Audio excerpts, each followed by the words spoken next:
Puissance Park, c'est des épisodes à retrouver sur SoundCloud, YouTube, une communauté pour débattre de l'actu des parcs sur Discord, des réseaux sociaux pour suivre toute notre actualité sur Instagram et Twitter, et une super web radio. Retrouvez tout ça et plus encore sur puissancepark.fr.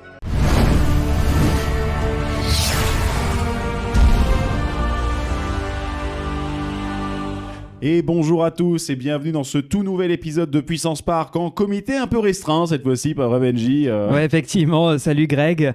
Oui, bonjour à tous ceux qui vont nous écouter sur les plateformes de streaming et bonjour à ceux qui vont nous voir sur YouTube. Coucou au passage. Coucou. Voilà, et effectivement, alors non, on s'est pas dit qu'on allait enregistrer un live cette fois-ci, puisque comme vous le savez, comme vous avez remarqué, maintenant on a tendance à republier nos lives du coup sur YouTube, ce qui est plutôt sympa parce que ça vous permet d'avoir la VOD de tout ça et d'y reparticiper. Non, cette fois-ci, en fait, on va compléter un petit peu l'épisode de la fois dernière, il y a 2 semaines pour le coup, que l'on avait enregistré avec Rodolphe Gélis, donc à Nigloland, puisque comme on l'avait un petit peu teasé, avec notre légèreté et notre subtilité habituelle, eh bien, on n'a pas interviewé que Rodolphe. Cette fois-ci, on a eu l'occasion également, comme la première fois quand on était allé découvrir Campus, on avait pu avoir Brandon qui était venu pour parler justement de son travail. Eh bien, cette fois-ci, on va découvrir d'autres métiers de Nigloland. En l'occurrence, on va commencer avec une première partie qui va se passer avec Kevin Forestier, pardon, désolé, j'ai écorché son nom, c'est une horreur, désolé Kevin Forestier du coup, et on aura une seconde partie de l'épisode qui va se passer avec, eh bien, Philippe Dinant. Et là, si vous écoutez cet épisode, vous allez me dire, mais de qui tu parles ? C'est qui ces gens ? Et c'est là justement que je passe la patate chaude à notre cher Benji pour que tu nous dises un petit peu de qui il s'agit justement. Alors, Kevin Forestier qui va commencer par ouvrir le bal, c'est un des superviseurs attractions qui travaille pour Nigloland depuis déjà plusieurs années, vous allez voir. Avec lui, on va revenir sur son parcours professionnel, on va évidemment faire le pré-show pour que vous appreniez à un peu plus le connaître. On va découvrir son métier, on va découvrir des facettes que vous ne soupçonnez pas forcément dans ce genre de travail plutôt opérationnel qui est sur le terrain en permanence. On va aussi parler un peu avec lui de tout ce qui est recrutement, un peu tout ce qui va être les bons tips si demain vous souhaitez éventuellement adhérer, entrer dans les équipes opérations de Nigloland, il va pouvoir nous en parler. Donc voilà, ça va être une première interview qui va être plutôt complète, on va avoir beaucoup de sujets avec lui.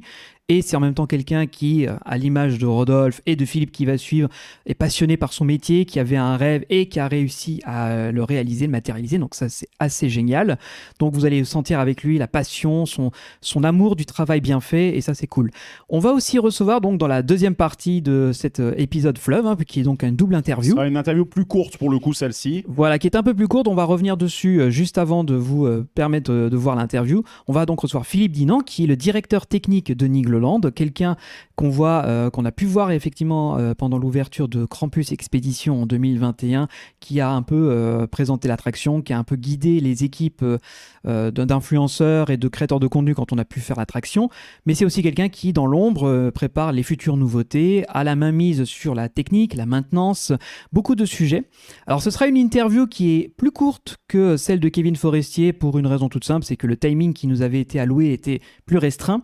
Et ce qui fait que vous allez très vite le voir, il n'y a pas le pré-show, exceptionnellement parlant.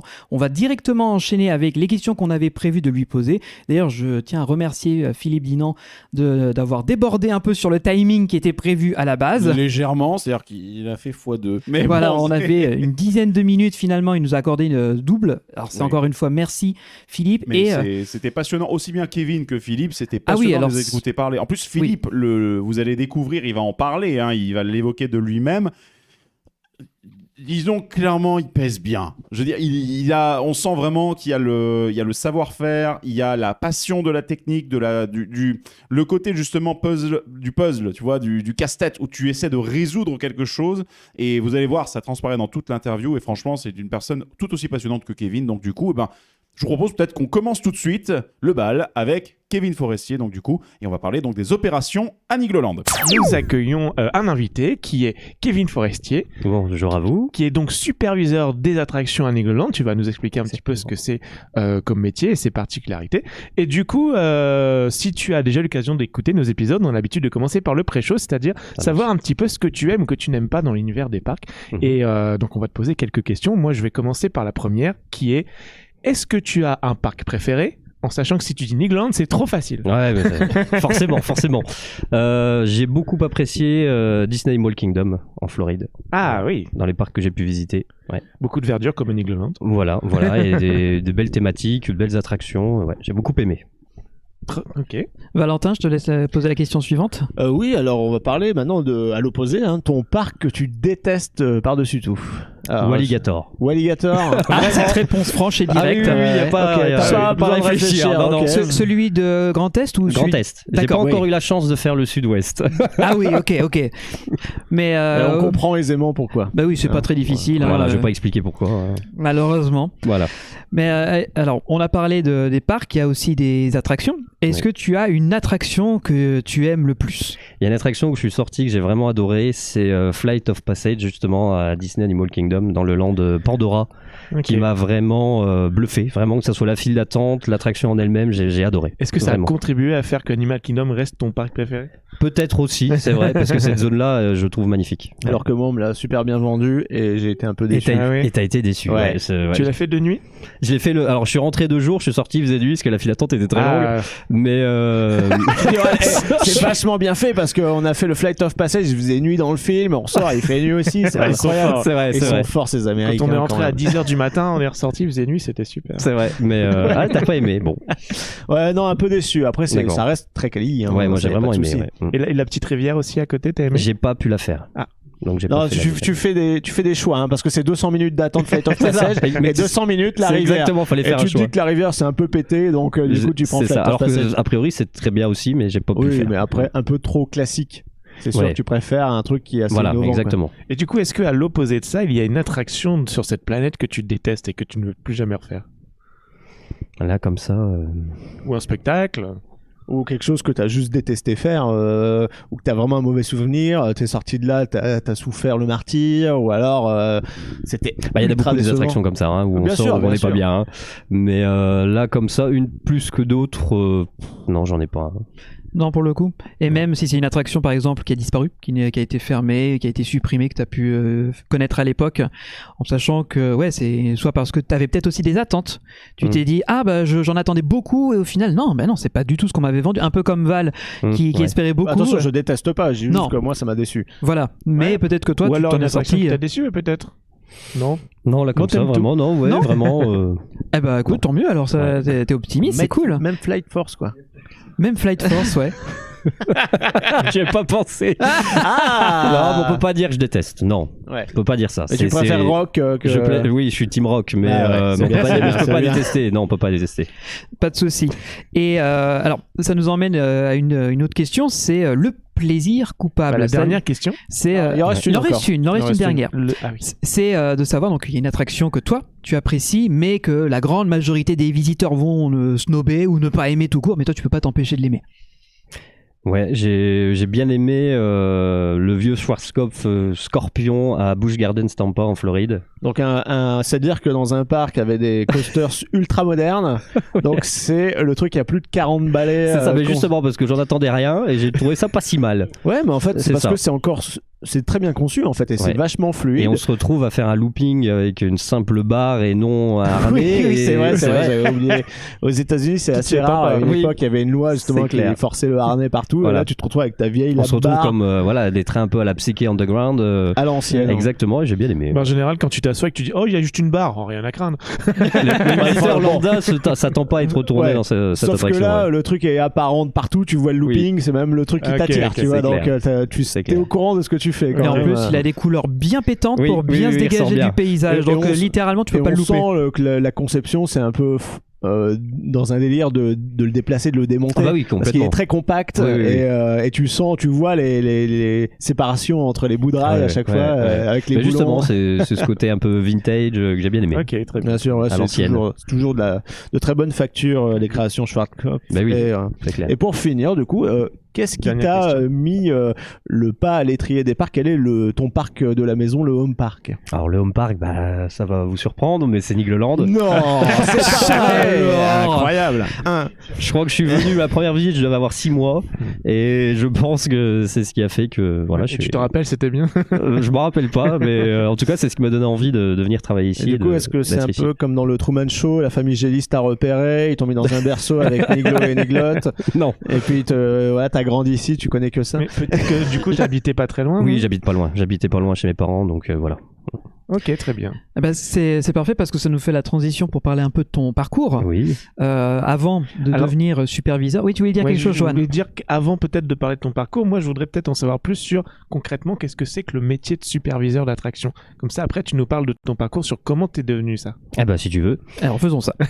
Superviseur attraction, bah, c'est le responsable de toutes les attractions. C'est lui qui va former les opérateurs au fonctionnement des attractions et qui va s'assurer quand le parc est en exploitation, bah, que les opérateurs font bien ce qu'on leur a dit, que tout se passe bien. Et on intervient pour tout ce qu'il peut y avoir par rapport aux attractions, une panne, une évacuation, litige avec des visiteurs. Enfin voilà, tout ce qui touche aux attractions, bah, c'est notre domaine. Aux attractions d'un point de vue technique et aussi au point de vue humain. Alors surtout au point de vue opération, exploitation avec les visiteurs. Ouais. Point de vue technique, c'est plus le rôle de la maintenance. Donc Nous, là, on va c'est être là plus pour la relation visiteur. Avec le personnel aussi, Oui, du coup, exactement. les conflits qu'il peut y Ouais. avoir. Ok, Exactement. On est vraiment là pour le personnel sur les attractions et la relation visiteur, que ce soit en cas de panne, en cas d'évacuation, Donc en cas de conditions météorologiques, voilà, tout ça. un opérateur du coup passe une formation avec la maintenance plus vous. Pas avec ensuite la maintenance, qu'avec nous. Ok, d'accord. L'opérateur, moi je fais du recrutement aussi, on va recruter les opérateurs, là c'est ce qu'on a fait durant les semaines précédentes, et ensuite on les accueille avec voilà, des journées d'accueil et les formations sur les attractions. On les forme sur plusieurs attractions, comme ça permet, nous on a une souplesse quand on a des absents ou des retards, de savoir que tel opérateur sait faire plusieurs attractions, c'est les ouvrir, c'est les piloter, et puis pour eux ça leur permet d'avoir sur les plannings d'être pas d'avril à novembre sur la même attraction, ça permet de les faire tourner. Ah, vous cherchez à faire bouger. Oui. D'accord. Ouais. Ça Ouais, c'est important parce que franchement, pour avoir travaillé dans plusieurs parcs d'attractions, c'est la lassitude, c'est quelque chose contre lequel il faut se battre, je trouve. Et je suis passé par là. Et pour avoir des employés heureux et contents, je pense que c'est vraiment important de leur donner la possibilité de bouger, de changer. Et Quoi. d'être polyvalent, quoi. On essaie d'être à leur écoute, c'est-à-dire que nous, on a ce qu'on appelle les anciens, c'est ceux qui reviennent d'une saison à l'autre, donc on connaît déjà, où on estime qu'ils sont prioritaires et on leur demande là où ils veulent aller. Alors forcément, si nous on est d'accord avec ça, on va les C'est bien. mettre. Voilà. Ça, Alors, c'est cool. en fonction que s'il y a de la place, et si nous on les voit à cet emplacement-là, Ouais. parce qu'il y a beaucoup d'opérateurs qui vont nous dire qu'ils veulent l'Alpina, et je peux pas te mettre les 70 opérateurs à l'Alpina. Je comprends. Donc voilà, c'est un peu premier arrivé, premier servi. Donc eux, ils ont le choix. Si on est d'accord, on va les mettre. Donc déjà eux, voilà, comme tu dis, ils se sentent un peu plus concernés, ils se sentent mieux intégrés. On leur fait confiance là-dessus. Et les nouveaux qui arrivent, ils vont un peu compléter lors de leur première saison. Ils vont compléter un peu les places qui restent. Mais je leur dis, rassurez-vous, si vous revenez l'année prochaine, c'est vous qui aurez la possibilité de choisir ce que vous voulez. Un petit peu comme à Astérix, on commence par des attractions très très simples et on peut, j'imagine, évoluer. Oui, alors après, à nouveau, peut très bien arriver sur Campus, Alpina, D'accord, Donjon, Spatial, en fonction du Ça besoin qu'on a. On le réserve pas qu'uniquement aux anciens. Parce Ok. que voilà, c'est vraiment en fonction du profil en fait. Quand on fait les recrutements, moi je leur pose des questions. Est-ce que vous avez le vertige? On sait qu'il y a des attractions voilà, qui vont être en hauteur. Je peux pas les mettre parce que monter à 30 mètres sur un escalier, même attachés, ils vont pas pouvoir. Il faut qu'ils soient capables de monter le matin lors des contrôles avant l'ouverture Ah, et en cas d'évacuation de visiteurs. d'accord. ok. Donc voilà, en fonction des profils, il y a des gens aussi qui peuvent pas être trop dans le noir ou qui aiment pas s'il y a un niveau sonore trop élevé. Donc là, on les positionne sur des attractions plus tranquilles, plus adaptées quoi. Ok, moi j'ai un peu peur du noir. Ok, manoir hanté.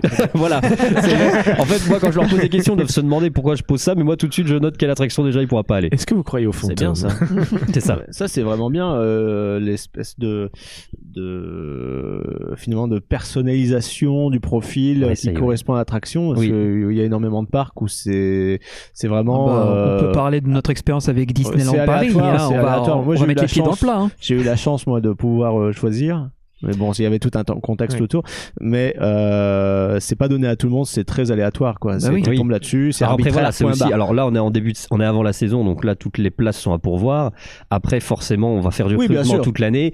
Et dans un mois ou deux, s'il me faut une place pour telle attraction, celui qui a postulé à ce moment-là, il aura pas trop le choix. Oui, il va aller mais- là où nous on a besoin. Mais bon, tu fais Mais en tout cas, du voilà. meilleur possible. Mais quoi. ouais, exactement. En tout cas, avant l'ouverture, si on peut le faire, vraiment, on le fait. Mais ça, je trouve ça vraiment chouette pour le coup. Et... Ouais, je vais valider parce que, alors moi, pareil, hein, pour parler de mon cas, j'ai eu la chance quand je suis arrivé à Disney de choisir mon attraction, c'était la Tour de la Terreur. C'est bien. Mais c'était exceptionnel. Quand je suis arrivé, quand on m'a commencé à former, on m'a dit bon bah c'est la Tour, franchement faut faire avec. Je fais ah non mais moi j'ai C'est choisi d'aller clair. à la Tour. C'est Et clair. mon formateur m'a avec des yeux grands ouverts m'a fait comment Ouais. ça t'as choisi. Ouais, personne aussi à la Tour veut rester à la Tour, en fait, j'ai l'impression Ah ouais. en ce moment. Alors ça c'était plus tard parce que j'ai eu la chance de faire l'équipe qui a suivi l'équipe d'ouverture. Donc Oui, il y avait donc c'était encore l'ambiance. c'était encore l'ambiance Ouais. des Ouais, TNA oui, oui. etc. Ouais, je pense. Mais vraiment, ils comprenaient pas que j'ai eu on m'ait donné le choix. Parce qu'à Disney, c'est vrai qu'on T'es tombé au bon on va moment, d'abord ouais. te mettre là où il y a des besoins. Ouais, C'est la oui, priorité avant tout. Et il y a des attractions qui ont besoin d'énormes équipes. Ouais. Donc Mais là-dessus, oui, ouais. plus que ça, tu vois, Benji, autant, voilà, ça me choque pas qu'on te fiche un endroit dès le début, mais ce qui peut m'embêter avec Disneyland Paris, c'est que tu peux rester très longtemps à mourir oui. sur la même attraction sans possibilité de respirer. Et c'est pour ça que moi, ça me tient très à cœur qu'un parc puisse proposer à ses opérateurs de changer, parce que c'est hyper important. je Exactement, trouve. c'est que nous, là, on va commencer la saison, donc bon, on a mis les opérateurs là où on pensait être le mieux. Si eux ne se sentent pas bien ou si nous on les sent pas à l'aise, il y aura des changements. On les changera. Donc là on commence comme ça. Parce qu'il y en a aussi des fois qui souhaitent une attraction, parce qu'il y a une différence entre l'affaire où on aime bien cette attraction là et quand même le piloter.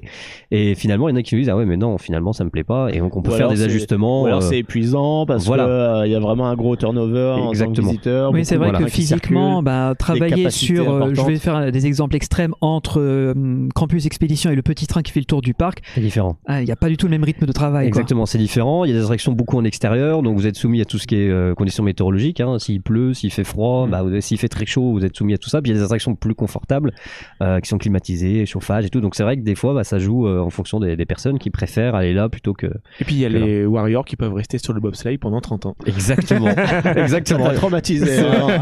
Non, parce que je le connais. Enfin, Qui se retrouvent aux abeilles maintenant. Hein. Oui, oui. Voilà, on est Et d'accord. du coup, on va pouvoir rebondir justement sur la question qui fait que quel est ton parcours, voilà, tes études et tout, qui fait que pouf, tu es atterri à ce poste-là aujourd'hui. Alors, moi, depuis tout petit, si vous voulez travailler dans les parcs, ça c'est sûr. D'ailleurs, je voulais ce poste-là de responsable Oh, d'attraction. félicitations. Vraiment, ouais, c'est quelque chose que je voulais depuis tout petit. Parce que je me suis toujours dit de former les opérateurs, expliquer comment fonctionnent les attractions. Je trouvais ça génial. C'est génial.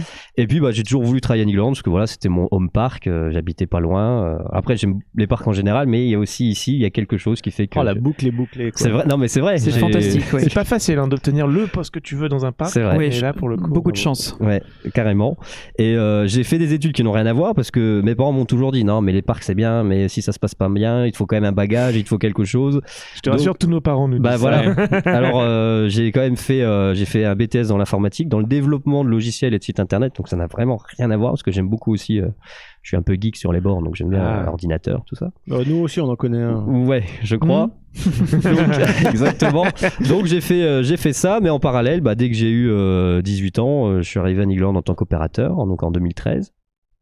En même temps que mes études. Donc là, j'ai début, c'était la clé vacances, week-end. C'était quoi ta première attraction du coup? J'ai commencé au Montgolfière Oh. Ah, pendant en plus, une semaine. en plus, là, qui viennent de ressortir. Ah ouais, moi j'ai connu l'ancienne version. Ouais, moi, ouais. Qui sont toutes belles, toutes propres. Ouais, ils ont vraiment refait ça très très bien.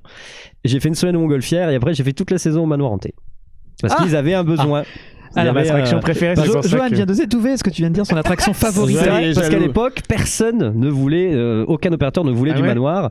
Et quand le superviseur de l'époque il m'a dit non, mais on va pas te laisser au Montgolfière, faut qu'on te mette ailleurs où tu veux aller. Moi, à l'époque, il n'y avait pas Alpina, tout ça. Hein. Oui, donc, bon, donc, pour nous, le must, c'était Spatial Experience. T'es un peu coaster fan sur les bords ou pas Un petit toi peu, oui. Ouais. Ouais. Ok. Donc je me dis Spatial, ils vont pas m'y mettre tout de suite, je viens d'arriver, je veux pas le citer. Je dis je sais pas, par exemple le manoir, et dès que j'ai dit ça, il m'a dit manoir. Personne veut y aller, tu vas y aller. Et c'était bien. Et je vais chercher mon planning fin de semaine, je vois formation manoir la semaine d'après, bon j'ai hop c'est parti. Wow.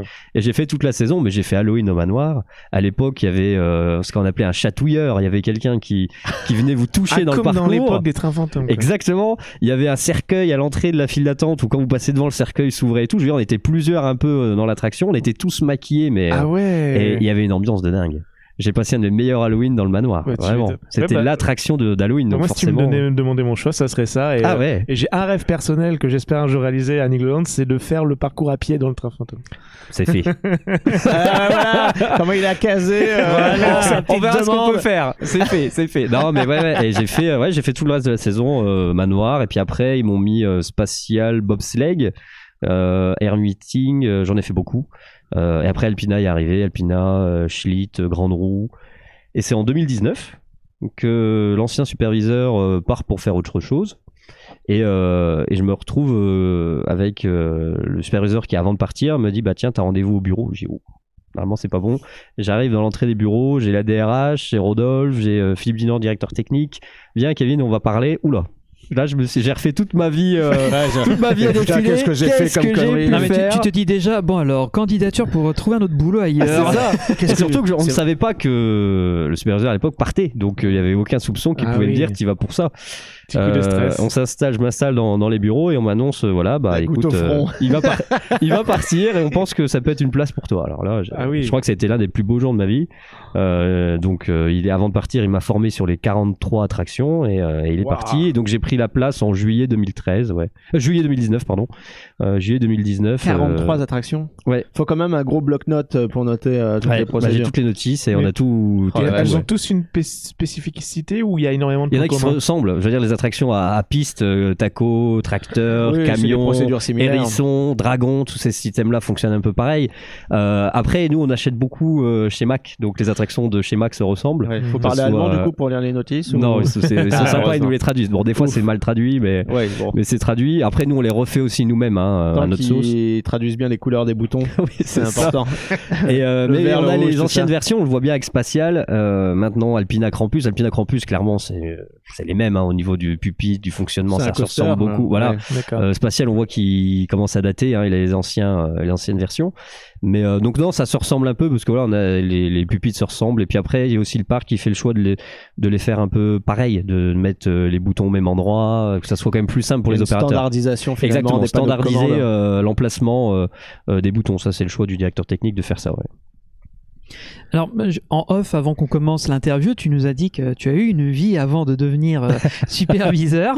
C'est vrai. Tu as fait un peu de radio. Oui, alors j'ai une autre passion aussi, c'est que j'adore l'animation en général et dont l'animation radio. Et oui, j'ai fait animateur radio sur plusieurs radios régionales, locales pendant 4-5 ans. Et je faisais aussi de la web radio.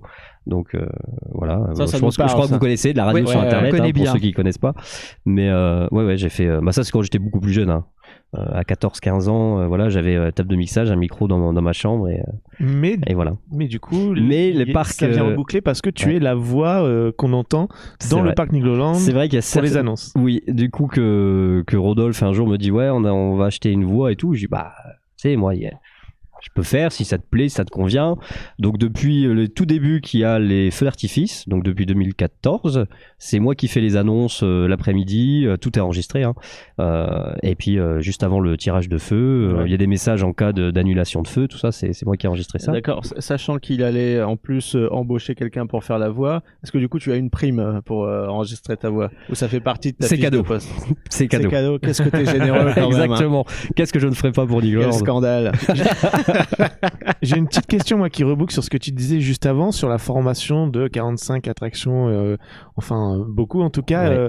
Quand du coup toi avec le poste que tu as actuellement, est-ce que tu envoies des personnes, tes collègues, faire la formation aux autres et tu es la personne au-dessus qui exécute, ou est-ce que toi aussi tu vas au contact des nouveaux salariés pour leur expliquer directement? Non, moi j'y vais. On est 3 aujourd'hui superviseurs à Nigloland. C'est aussi pour pouvoir... le parc s'agrandit de plus en plus, donc il faut qu'on soit plus présent sur le parc. Donc du coup on est 3, mais chacun on a les mêmes missions d'accueillir, de former et d'accompagner les opérateurs. Donc moi j'y vais bien sûr, et je voudrais pas qu'on me le retire d'ailleurs. C'est super intéressant de toucher au monde opérationnel. Donc il y a pas mal d'enjeux quand on est sur le terrain. Est-ce que tu as des objectifs de performance qu'il faut atteindre par jour, par semaine, peut-être par saison, ce qu'on pourrait appeler des KPI, donc des Key Performance Indicators, pour justement dire voilà, il faut que l'attraction elle ait eu un débit de temps, il faut avoir eu tel nombre de visiteurs, etc. Est-ce que c'est le genre de choses auxquelles tu es confronté? Alors je sais que beaucoup, dont les gros parcs que vous avez cités tout à l'heure le font, nous on ne le fait pas. Je pense que vraiment ce qu'on attend, c'est, on va dire c'est un peu bateau, mais c'est un bon retour des visiteurs, la satisfaction. Il n'y a pas un challenge de se dire faut atteindre le débit horaire, pas du tout. Alors après, quand tu vas dans le parc, tu le vois, s'il n'y a pas beaucoup de visiteurs et que c'est noir de monde à une attraction, c'est que peut-être l'opérateur n'est pas assez efficace. On le voit avec les temps d'attente. Si ça commence à monter alors que ça devrait pas, on peut très bien aller voir l'opérateur pour leur booster un peu, leur motiver s'il y a un souci à ce niveau-là. Mais il n'y a pas vraiment, non, il n'y a pas un challenge. L'opérateur, on va pas lui dire aujourd'hui il faut atteindre les 900 personnes qu'il doit y avoir sur Krampus ou Alpina. Okay. Non, pas du tout. C'est nous, si on se rend compte c'est de l'observation, si on se rend compte que les opérateurs sont un petit peu lents, on va leur dire d'être un peu plus efficaces et voilà, ça s'arrête là. Hein. Ouais, pour la petite parenthèse, moi qui ai travaillé à Astérix, c'est quelque chose qui pour le coup était vachement mis en pression. Je crois que vous devez même on doit noter exactement le nombre de visiteurs par quart d'heure. À Disney aussi, la capacité c'est assez important. Bien sûr. L'efficacité, puisqu'on nous appelle, le centre de contrôle nous appelle en nous disant voilà, vous êtes à X% d'efficacité, augmentez la cadence. Quoi. Je dirais que c'est un petit peu différent entre Disney et Astérix dans le sens où Astérix tu peux avoir une attraction à toi tout seul et du coup avoir cette charge pour toi tout seul. Et c'est quelque chose qui, je pense, en tout cas pour moi, c'était pas toujours facile à gérer cette pression du chiffre. J'imagine surtout au début quand vous êtes nouveau, ça doit être un peu oppressant, un peu stressant. Un petit peu, quoi. Parce que je pense, surtout que moi qui voulais surtout faire beaucoup de courtoisie et de l'accueil, tu vois, de taper un peu la tête dans les chiffres, c'est la réalité qui revient et c'est pas toujours marrant. C'est ça. Non mais c'est bien, ça veut dire que dans la réalité, ce n'est que certains parcs qui ont ces objectifs en tête, quoi. Donc c'est à dire que peut-être les petits parcs un peu plus régionaux comme d'envergure comme Nigloland peuvent se permettre d'être un peu plus chill pour offrir plus de qualité. Mais justement voilà, c'est ce que j'allais vous dire. Je pense que nous vraiment ce qu'on met en avant et ce qui est un peu notre règle numéro 1, c'est vraiment l'accueil visiteur, la courtoisie, le bien-être. Donc c'est pour ça qu'on préfère peut-être que l'opérateur mette un petit peu plus de temps, mais qui personnalise chaque accueil, chaque tour en fonction et avec le visiteur, quoi. Que chaque visiteur ait l'impression qu'il est le premier et qu'il vient d'arriver, quoi. Ouais, c'est marrant parce que ailleurs on nous apprend chaque visiteur est unique et qu'on est en formation et puis la demi-journée de formation qu'on a eu où genre tout est magique, c'est super et tout, chaque personne est importante. Après, et sur le terrain après forcément ces gros parcs là ils ont beaucoup de visiteurs, donc je pense que c'est je compare à nous chacun qui est sur son échelle, quoi. Après nous sur la période d'Halloween aussi où c'est une période très chargée, là aussi je pense qu'il faut vraiment aller vite et peut-être qu'on néglige un petit peu aussi là à ce moment-là, mais c'est 5 jours dans l'année. Oui, c'est normal, après c'est la période là, tout le monde s'y est préparé, j'ai envie de dire. C'est ça. Et on sait. Le visiteur le sait et tout le monde. Le visiteur veut aussi avoir le moins de temps d'attente possible, donc voilà. Voilà, on va dire que exactement. Exactement. Mais on garde quand même en ligne que la courtoisie, l'accueil, c'est la règle numéro 1. Ok. Sinon, concrètement sur le terrain, quel est ton niveau de responsabilité en fait sur la prise de décision au jour le jour, quand il y a des conflits, ou alors par rapport à certaines prises de décision opérationnelles? Ouais. On décide du nombre d'opérateurs qu'on va mettre sur les attractions. C'est-à-dire qu'on a un tableau qui a été validé par le directeur technique, par la direction, de dire tant de visiteurs, c'est tant d'opérateurs et tant de véhicules, de wagons ou de trains sur les attractions. Donc nous, on a juste à se fier à ce tableau-là avec les estimations que le bureau RH va nous donner, soit la veille et on réajuste le jour même, de se dire voilà, on va mettre tant de trains, tant de wagons sur les attractions, et puis sur les opérateurs qu'on va mettre souvent les après-midi, parce que c'est souvent là où il y a le plus de monde que le matin. Le matin, il est souvent seul. L'après-midi, on va renforcer les attractions. Donc on décide de ça. Nous, on intervient pour les litiges, on va dire. Les petits litiges, c'est-à-dire un visiteur qui n'est pas en accord avec ce que dit l'opérateur, du moment qu'il commence à y avoir menaces, insultes, là c'est directement les équipes de sécurité qui interviennent. Moi ce n'est plus c'est plus mon problème. Voilà. Après nous on est consultés, notamment là on a rajouté pas mal de rallonges de files d'attente, d'extra, ce qu'on appelle les extra files d'attente, c'est-à-dire que là on se rend compte que nos attractions, certaines les files d'attente sont trop courtes. Alors, nous, on a rajouté avec donc on s'est mis d'accord avec la direction, avec toujours le directeur technique, de se dire comment on va mettre ça en place, qu'est-ce qu'on peut faire, dans quel sens on va orienter les visiteurs. En fait, ils me consultent beaucoup parce que j'ai la chance d'avoir été opérateur. Donc je sais ce que c'est d'être 8 heures par jour sur une attraction. Je l'ai fait pendant 7 ans. La dernière fois, on est venu sur le parc, on t'a croisé très souvent dans les allées, en train d'observer d'une attraction à l'autre. C'est notre rôle d'être énormément sur le terrain. Je veux dire, nous, on est au bureau le matin et le soir, en dehors des horaires d'ouverture. Mais dès que le parc est ouvert, de 10h à 18h, on est dans le parc. Le but, c'est qu'on soit à proximité de toutes les attractions dès qu'il se passe quelque chose, que l'opérateur a besoin de quelque chose, il a besoin d'aide, il a une question, ou on a besoin de le remplacer quelques minutes. Voilà, on intervient pour tout ça. Donc, il faut qu'on soit vraiment sur le terrain. On est l'œil du terrain sur le parc et donc à ce niveau-là, que ce soit Rodolphe ou d'autres comme le directeur technique nous consultent beaucoup parce qu'ils savent qu'on a l'expérience du terrain, on sait vraiment comment fonctionnent les attractions, l'exploitation, quoi. Et d'ailleurs, j'ai une question qui reboucle un peu avec ce que tu nous expliquais. Est-ce qu'il était déjà arrivé de revenir un peu aux manettes des attractions, peut-être par manque de staff ou par nécessité? Ouais, bien sûr. Nous, là, vu qu'on forme, on connaît forcément toutes les attractions. Et en cas de retard, en cas d'absence, on a des personnes, on a déjà eu des opérateurs l'été, coup de chaud, petit malaise, ce genre de choses. À Nigloland, il y a beaucoup d'attractions où l'opérateur est seul, donc s'il n'est pas là, l'attraction ne fonctionne pas. Donc nous on est appelé et on peut remplacer quelques minutes, quelques heures. Alors dès qu'on est placé, c'est aussi à nous de trouver tout de suite une solution, parce que notre but c'est de pas de passer l'après-midi sur l'attraction. Alors souvent on appelle le bureau RH pour qu'ils nous trouvent une solution, parce qu'on la main directe sur les plannings, vu qu'eux ils sont au bureau, moi je les ai pas sur moi. De trouver une solution, peut-être de rappeler quelqu'un ou de déplacer quelqu'un d'une autre attraction. Par exemple s'ils sont 3 à l'Alpina, peut-être que je vais faire le choix d'en mettre que 2. Mais comme ça, le troisième, il peut être sur une autre attraction. S'il la connaît, tant mieux. S'il la connaît pas, on va le former. Alors là, c'est pas les meilleures formations parce que c'est directement parcouvert sur le terrain. On lui explique que c'est vraiment ce qu'il y a à savoir et après, il prend notre place. Donc oui, ça nous arrive assez souvent.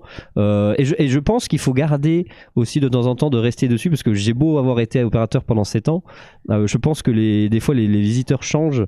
Les visiteurs ne sont peut-être plus comme avant, c'est différent, réagissent différemment.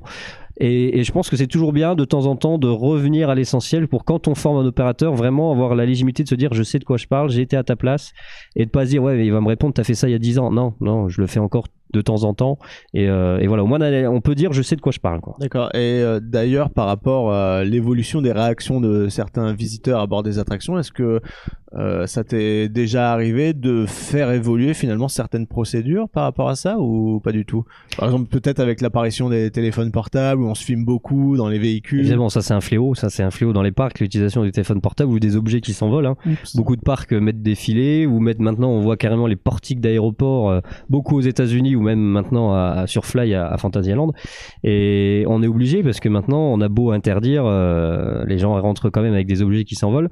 Et je pense que les visiteurs aussi ont évolué, où maintenant, je pense notamment, nous, les zones rouges, il y a quelques années, c'était grillagé, personne n'aurait osé les franchir, et on arrive de temps en temps à avoir des personnes qui enjambent les zones pour aller récupérer un objet perdu, ou parce qu'il y a de l'argent par terre. Enfin, c'est des comportements que vraiment, il y a moins de 10 ans, ça n'arrivait jamais, mais on voit que maintenant les gens ont moins peur qu'avant, et ils se rendent pas compte du danger auquel ils se mettent à faire ça. Moins conscient, justement, puisque on a souvent tendance, quand on vient dans un parc, et c'est une expression que j'utilisais beaucoup en tant qu'opérateur, c'est quand on arrive au parking, on se gare et on laisse le cerveau au parking et on va se balader dans le parc. C'est vrai. Donc il y a peut-être aussi ce côté inconscient qui fait qu'on est dans un endroit qui paraît rassurant. Exactement. Et dans lequel il peut rien nous arriver, sauf que on monte dans des machines industrielles. Exactement. Qui ont des grosses puissances. Ça reste des machines qui sont adaptées pour accueillir un être humain, mais ça reste une machine.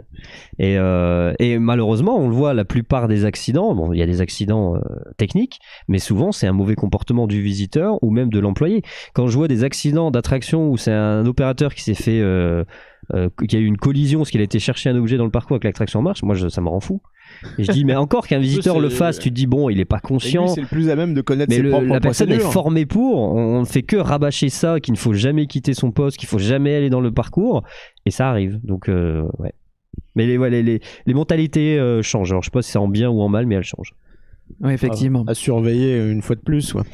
En tout cas, aujourd'hui, le parc n'est pas encore ouvert. Non. On est le 28 mars, là où on enregistre cet épisode. Mais t'es quand même sur le terrain. Donc, le parc était en hivernage. Hein. Nigloland, c'est encore saisonnier. Ça ouvre là, ça va ouvrir du 8 avril. Et puis, ça va Début être prolongé novembre, jusqu'à fin novembre, du coup. Quels sont finalement les préparatifs lorsqu'on met en place l'hivernage? Est-ce que dans les attractions, vous rangez certains véhicules? Est-ce que certains partent à l'atelier pour être démontés méticuleusement, je suppose, réparés pour certains? Qu'est-ce que ça implique finalement? Est-ce qu'il y a aussi finalement des sous-traitants qui font ça, ou alors tout se fait en interne dans vos propres ateliers?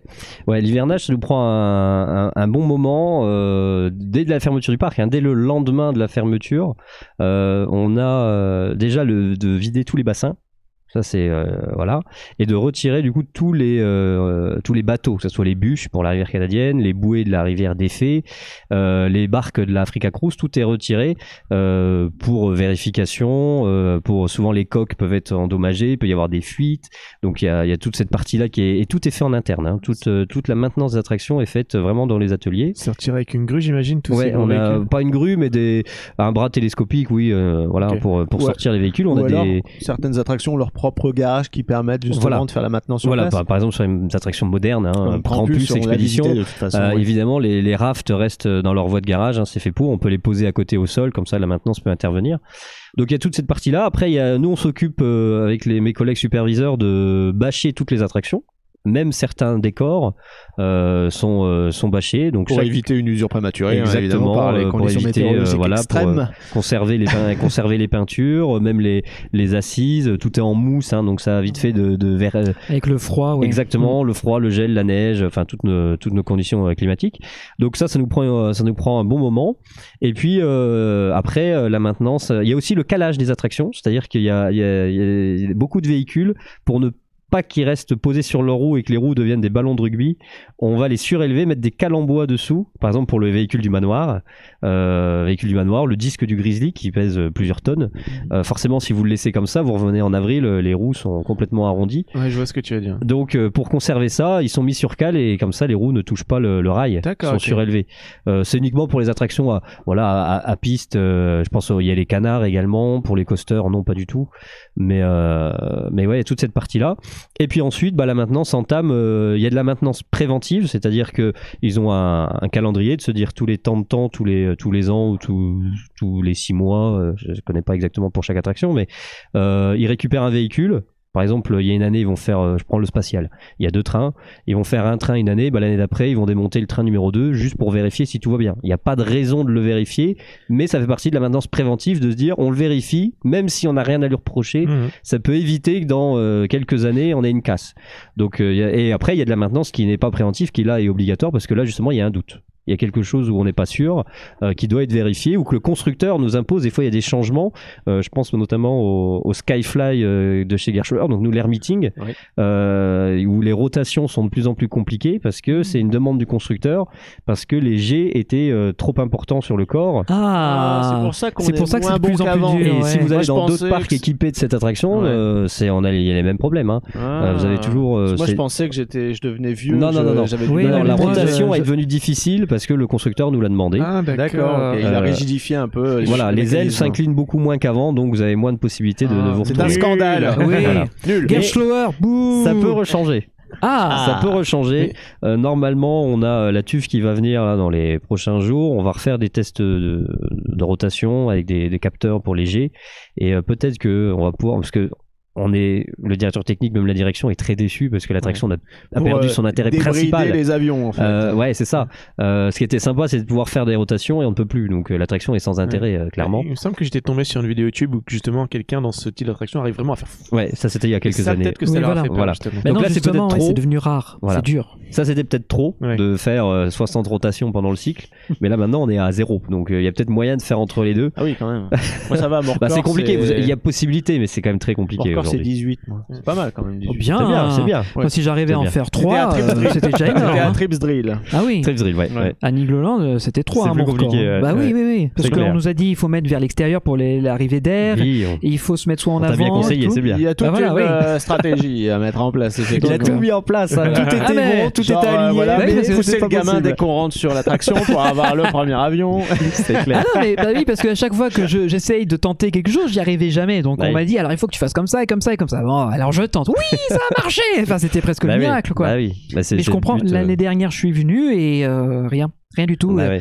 Et je voyais que les avions tournaient beaucoup moins. Donc ok. Oui, oui, oui. C'est Donc c'est c'est vraiment vous une aussi qui fierté. avez resserré la tasse violette pour qu'elle tourne moins vite. Faut pas le dire. Faut pas le dire. Alors, moi, C'est il y a- vrai ça ou pas? Non, c'est une légende C'est de la urbaine. grosse connerie. C'est une légende Ok. urbaine. Donc- Bah, ouais, excuse-moi, vas-y, je te laisse Oui, non, terminer. donc voilà un peu tout ce qui se passe l'hiver ici au parc, mais tout est vraiment fait en interne, on n'en voit pas ailleurs. Ouais. Tout est gardé chez nous et je pense que c'est bien de garder ça, Ok. que ce soit fait chez nous, comme ça on est sûr de ce qui est fait. Mhm. C'est pas Et plus mal. est-ce que il est possible que certaines attractions continuent à tourner, ne serait-ce qu'une fois de temps en temps en hiver, Pour la ou vraiment cycler, tout ouais. est arrêté, coupé, pour éviter. C'est vraiment coupé, hein. J'ai pas de souvenir de. Les attractions sont bâchées, alors il y a toujours moins de possibilité de les retirer, hein. Mais non, ça Il tourne. n'y a pas des vraiment- attractions qui ont un besoin vraiment de les mettre en Pas route, du elles tout. mettons tous les mois, Non, même si Pas du tout. Tout est vraiment arrêté le soir de la fermeture. Alors après, ça peut dans peut-être les semaines qui suivent, parce que des fois on a des privatisations, on a des séminaires où là on peut encore faire tourner les attractions. Mais dès qu'on arrive de toute façon dans le froid, il n'y a plus rien qui tourne, hein. Vraiment. Hein. Et tout est redémarré là en ce moment lors des formations avec les opérateurs. Ah oui, donc ça veut dire que pendant que les opérateurs arrivent, c'est aussi le moment où vous les remettez en route. C'est à ce moment-là. Alors c'est fait juste avant par le contrôleur qui lui quand même avant que je passe faire la formation vérifie que l'attraction fonctionne. Lui il a toute une checklist de contrôle à vérifier et s'il me donne le feu vert on peut former dessus. D'ailleurs, à partir de quelle période, on va dire que la plupart du personnel opérationnel quitte le parc et à quelle période revient-il finalement pour, Bah, nous, pour les savoir quand est-ce qu'on peut venir discrètement visiter le parc Bien sûr. en coupant les cadenas et tout. Vraiment, c'est ça.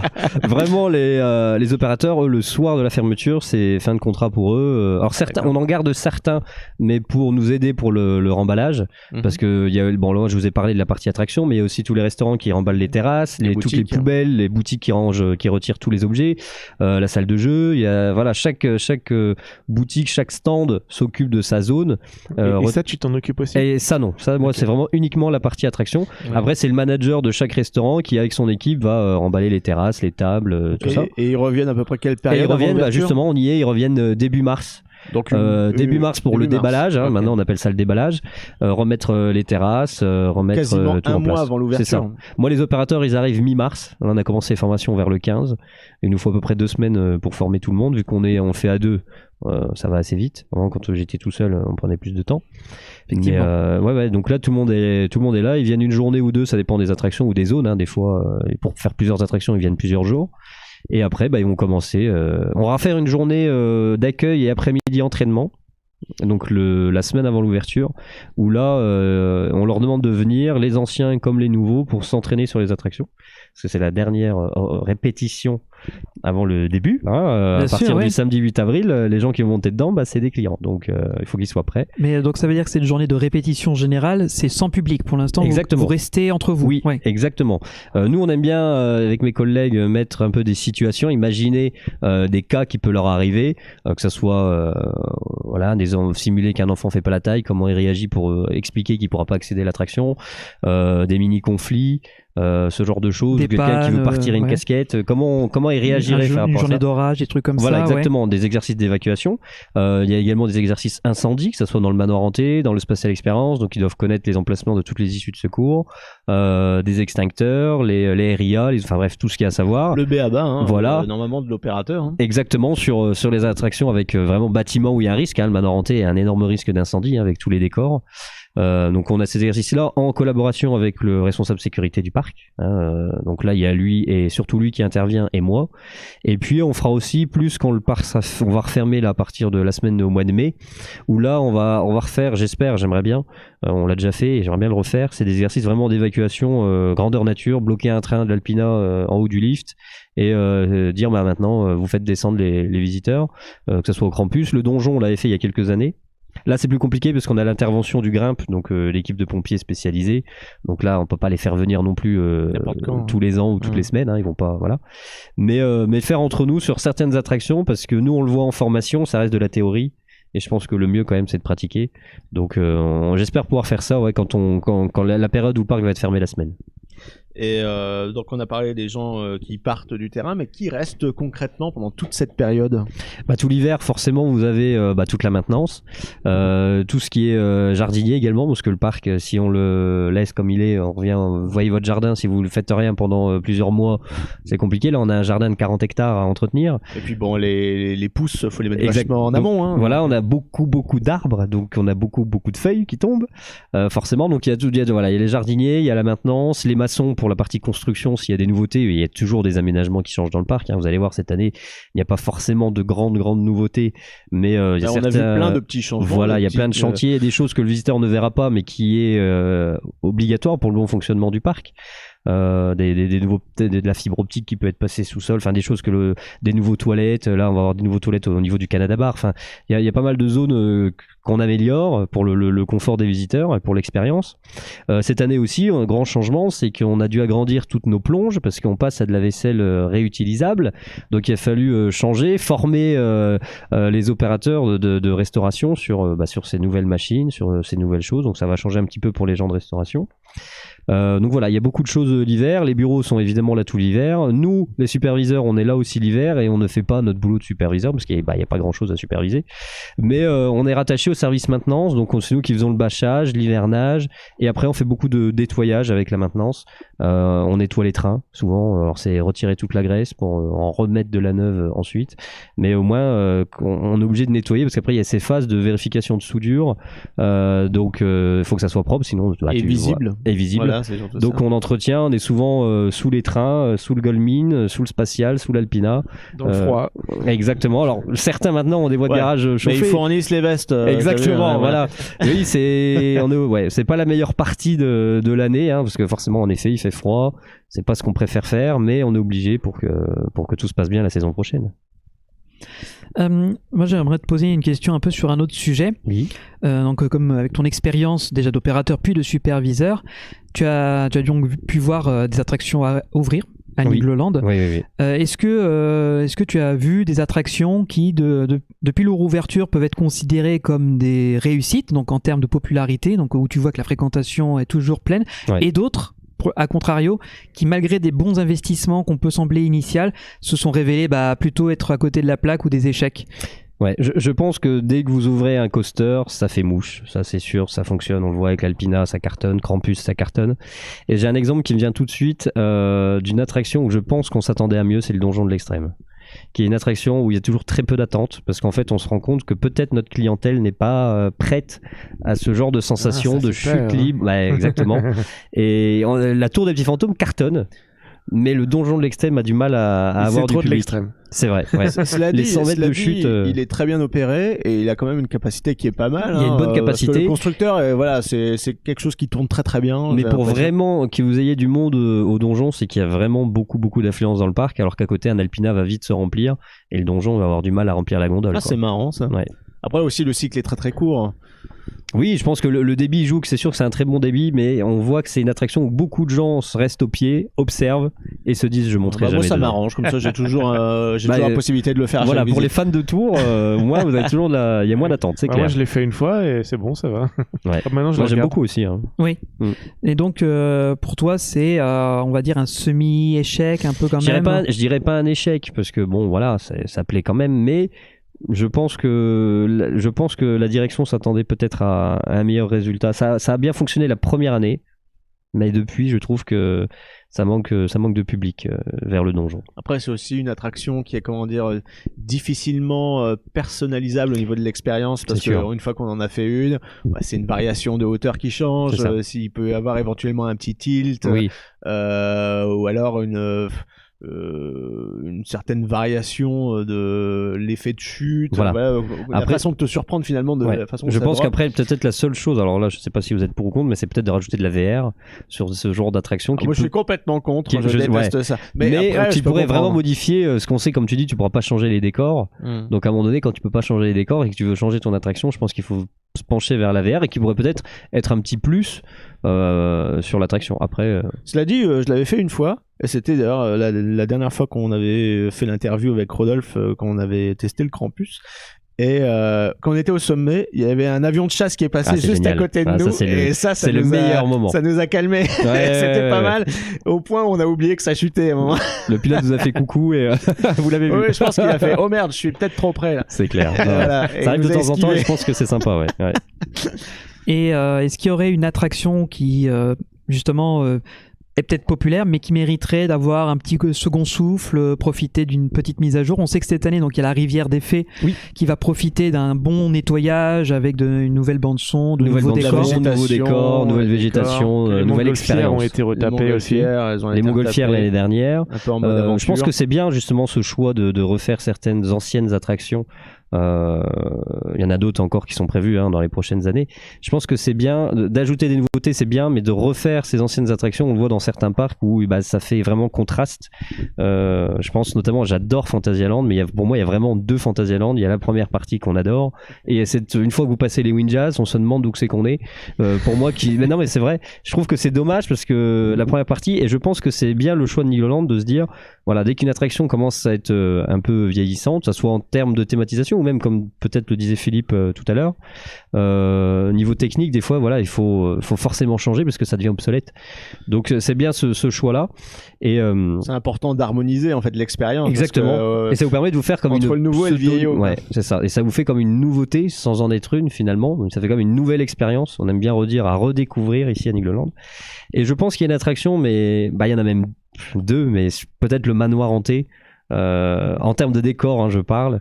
Et je pense aussi au Spatial Experience qui est sympa, mais quand je connais toutes les technologies qu'on peut faire maintenant, je pense qu'il y a moyen de s'amuser sur le spatial ou même le manoir avec des nouveaux effets, des nouvelles choses. Disney le fait très bien. Non, je rigole. Non.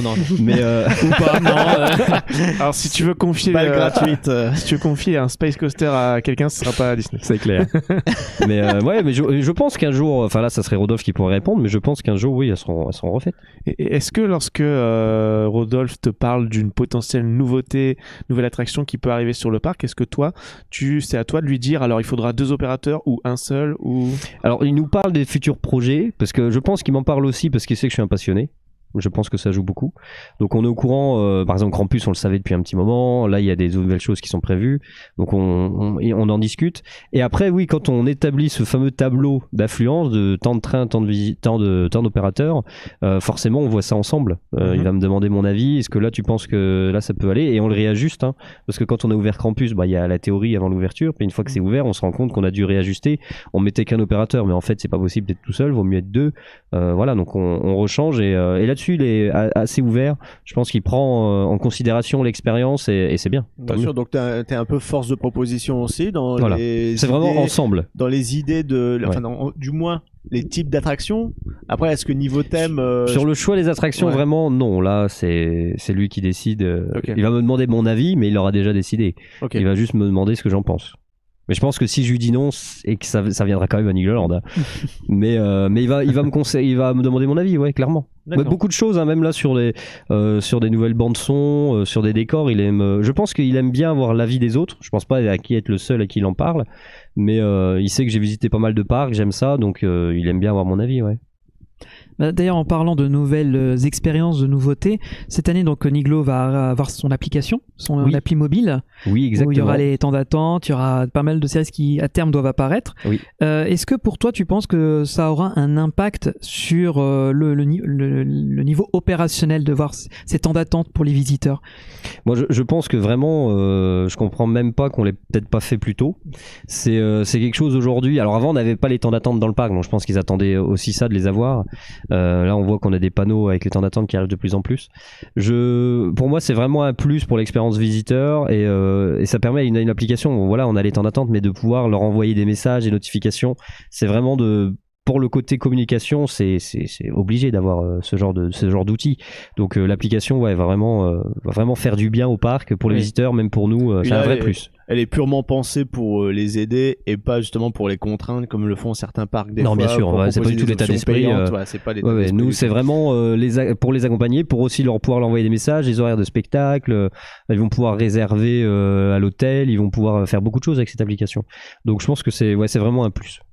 Et est-ce que ça veut dire que pour toi, tu auras justement un regard plus global, plus rapide sur le fonctionnement direct du parc? Est-ce que tu pourras voir, là, il n'y a pas grand monde, là, je sais qu'il y a beaucoup de monde, ou là, il y a peut-être beaucoup trop de monde d'ailleurs, et qu'est-ce qui se passe? Ou alors, est-ce que tu garderas la bonne vieille méthode de la radio et tu t'appelleras le central, alors, comment ça se passe? C'est un cumul des deux, je suppose. En fait, nous, aujourd'hui, tous les temps d'attente, je les ai à mon bureau sur mon PC déjà à l'heure actuelle. Sauf qu'en effet, quand je suis dans le parc, j'y ai pas accès. Donc là, c'est vrai que je vais aussi pouvoir m'en servir pour ça. Je pense qu'il y aura peut-être aussi une application pour nous, le personnel, qui sera différente de celle des visiteurs. Mais à l'heure actuelle, oui, j'avais déjà les temps d'attente affichés. Et comme tu le dis, quand d'un seul coup, on voit le compteur qui monte, en plus, on avait un système de couleurs, ça passe en rouge et qu'on passe les 45 minutes, ça saute à l'œil et forcément, tout de suite, j'appelle et qu'est-ce qui se passe? Alors, ça peut être une panne, ça peut être, plein de choses. Mais oui, on l'avait déjà, mais ça va être un plus parce que là, on va l'avoir dans le parc. Vraiment, qu'avant, on l'avait qu'au bureau. Ah bah fantastique, écoute, c'est vachement plaisant de discuter avec quelqu'un merci à vous en tout cas. qui est très content en fait d'être à ce poste. On sent ton enthousiasme, ça fait plaisir. Toujours le smile. Il faut. T'es passionné. De toute façon, à Niglo, à chaque fois, on tombe sur des gens passionnés, j'ai envie de dire. C'est vrai qu'on en a beaucoup. Ouais, et c'est pas plus mal. Et en plus, Tant mieux. vous encouragez ça. Et je suppose que comme toi, on t'a encouragé, est-ce que du coup, tu insuffles ça, ce nouveau souffle aussi, enfin, cette j'essaye, envie justement aux opérateurs qui des fois reviennent plusieurs saisons et que tu as remarqué du coin de l'œil que lui, il y a peut-être un potentiel, il me rappelle un peu moi ou autre. C'est ça, exactement. On a des passionnés, donc forcément, on va en discuter. On va discuter de parcs, de l'actualité des parcs, beaucoup de choses. Et oui, on découvre du talent dans chaque personne et on essaye de les faire évoluer comme on peut, en les faisant monter sur des attractions un peu plus grosses ou avec plus de responsabilités et voilà, et je pense qu'il faut découvrir des talents et les faire évoluer. Est-ce que tu aurais peut-être un petit conseil à donner aux jeunes qui nous regardent, qui rêvent de devenir opérateurs et qui espèrent aussi, peut-être qu'ils sont déjà opérateurs mais veulent évoluer? Quel est le bon profil, la bonne mentalité à avoir? Je pense qu'il faut être fan mais pas trop. C'est-à-dire que ça peut fan être raisonné. Le fan, j'appelle ça les fans hardcore, où là c'est trop, mais vraiment être passionné c'est un plus. Faut pas oublier aussi que il y a une différence entre visiter un parc, faire des coasters, faire des attractions et opérer les attractions, hein, c'est quand même deux choses différentes. Mais normalement là, ça les fans ils le comprennent bien, ils y arrivent bien. Donc faut être passionné un petit peu, faut s'intéresser quand même au monde des parcs, au monde des attractions, c'est un plus. Et puis voilà, après ça marche tout seul. Hein. On l'a ou on l'a pas. Une bonne communication avec les visiteurs. Bien sûr, faut être accueillant, faut être souriant, faut aimer le contact, la relation visiteur, tout ça. Bien même des fois, ça peut, même si on est timide de base, ça j'allais peut vous le dire, vous m'auriez connu il y a 10 ans, j'aurais jamais fait ça. J'étais très très timide. La radio que j'ai fait m'a aidé et de travailler dans le parc. Tu fréquentes tellement de monde, tu vois tellement de monde au jour le jour qu'au bout d'un moment, ça te Mon premier jour à Nigloland, c'était quelque chose. Complètement. Le métier de. Les premiers jours sur le terrain, c'était. Les métiers au contact du public, je trouve, sont un vrai conseil à donner à quelqu'un qui aurait du mal un petit peu à s'exprimer. C'est la meilleure chose, c'est la meilleure école. Ça peut changer une vie, donc. C'est clair. Je te rejoins. Moi, je travaillais beaucoup au début quand je suis arrivé aussi sur les parkings. Je peux vous dire qu'après vous êtes plus timide. Hein. Quand il faut dire aux gens ce qu'il faut faire et qu'ils sont en voiture, c'est. Est-ce que du coup tu leur rayais leur bagnole quand non. Faut pas le dire ça. Faut pas le dire non plus ça. Mais mais forcément toute la journée, sur les parkings, ça forge le caractère. Tu m'étonnes. Et de retour dans le studio de Puissance Park. Encore une fois, merci, un énorme merci à Kevin Forestier qui nous a livré vraiment une interview sans filet avec toute l'honnêteté, la sincérité qu'il pouvait transmettre et encore une fois la passion. On a souvent tendance à dévoyer le mot passion, mais là, je trouve que c'est l'expression même de quelqu'un qui a réalisé son rêve et le temps. Oui, tu fais très bien de le rappeler. Kevin est venu sans nous dire sans nous limiter dans le temps, ce qui nous a permis avec lui d'aborder tous les sujets et même des questions qu'on n'avait pas prévues à la base, mais voilà, comme vous l'entendez parler, il y a tellement de choses qu'il aborde et qu'on a débordé sur plein d'autres trucs. Encore une fois, merci à toi, Kevin. Et sans plus tarder, on va pouvoir enchaîner avec la deuxième interview.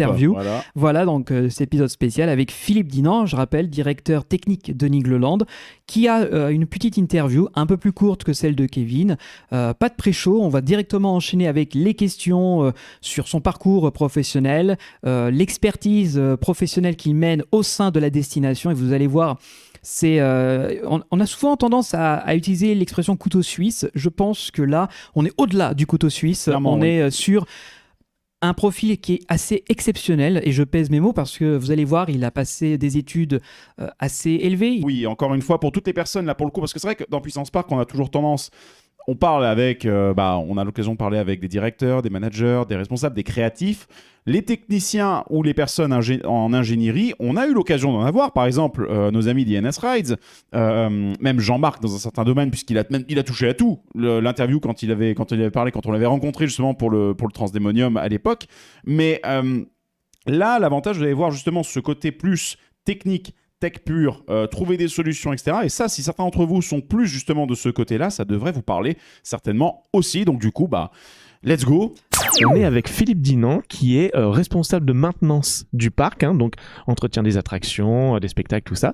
Et donc on va parler un petit peu avec vous, Philippe, de votre métier au sein du parc, savoir un petit peu ce que vous y faites, ce genre de choses. Et on aimerait commencer par savoir un petit peu quel est votre parcours et qu'est-ce qui a fait que vous en êtes arrivé là aujourd'hui à Nigloland. Bonjour à tous, tout d'abord.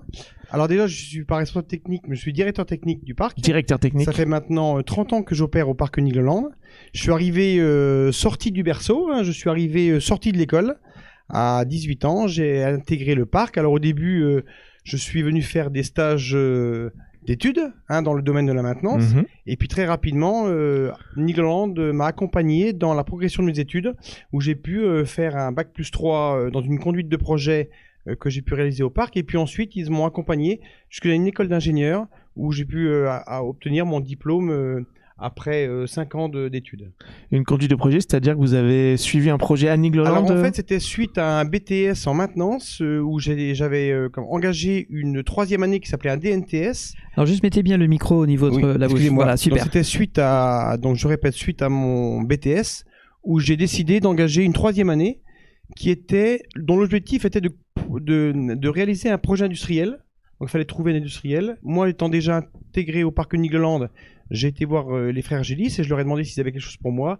Très rapidement, ils m'ont répondu. Ils m'ont proposé de réaliser une attraction, mais de la réaliser quasiment en intégralité. D'accord. Depuis, imaginez pas. Alors le concept, il avait été donné. Le but, c'était de réaliser une attraction thématisée hérisson avec un parcours de véhicules à piste.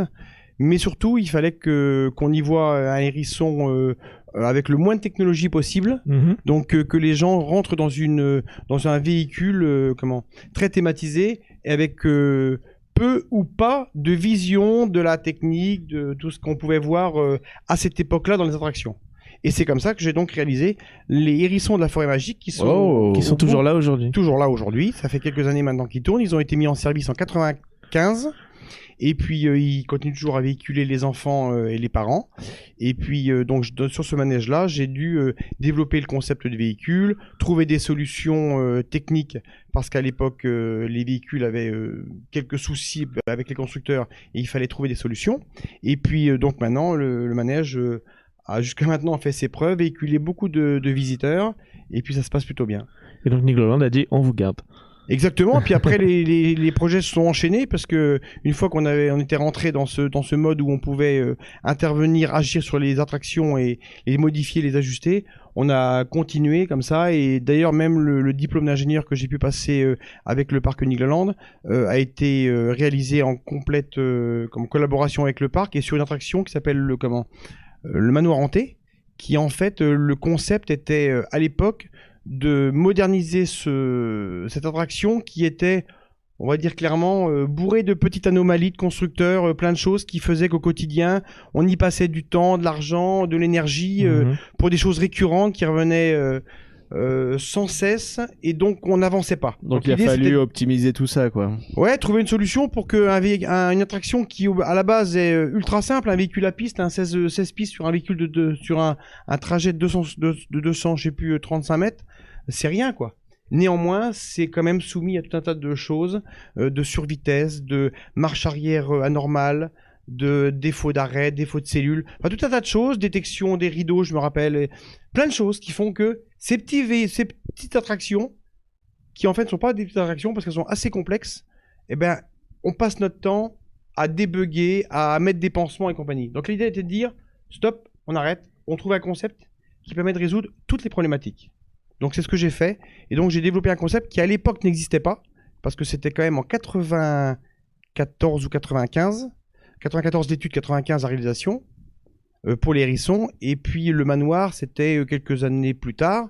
Le concept n'existait pas, et du coup j'ai trouvé la solution que chaque véhicule possède sa propre intelligence, ce qu'on appellerait maintenant des véhicules intelligents, mais je ne sais pas si intelligent c'est le terme adéquat, mais en tout cas c'est des véhicules qui ont leur propre automate, autonome, leur propre automate, leur propre réflexion, leur communication, et l'objectif c'était qu'ils communiquent entre eux.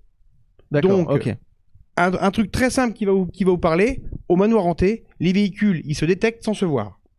Un véhicule peut s'arrêter au milieu de la piste, celui qui le suit va s'arrêter 6 mètres avant lui, sans qu'il le voie visuellement. Et ça apporte beaucoup, parce que dans un parcours aussi sinueux que l'est le manoir, à travers des rideaux, des décors assez proches, on n'a plus besoin des cellules. D'accord. Avant, il fallait régler les cellules pour une détection et un freinage en sécurité, mais à côté de ça, on détectait aussi tous les éléments de décor. Donc régulièrement, les véhicules s'arrêtaient à droite, à gauche, je ne sais quoi. D'accord, ok. Donc voilà, ça faisait partie du concept. Ok. Sinon, l'intitulé directeur technique, ça englobe quoi à peu près Alors pour un parc d'attractions, c'est un petit peu ouvert, puisqu'en fait un parc d'attractions, c'est quand même une drôle d'entreprise où les activités sont nombreuses. Entre les attractions, les spectacles. Alors les attractions, comme vous le dites, les spectacles, la restauration, l'hôtellerie, les véhicules, l'informatique, c'est une machine un peu technologique à C'est assez folle aussi, ça va dans tous les sens. Exactement. Donc du coup, on s'implique dans tous ces projets-là, dans tous ces domaines-là, et puis on trouve des solutions pour améliorer, mettre de nouvelles installations, toute la vie du parc, quoi.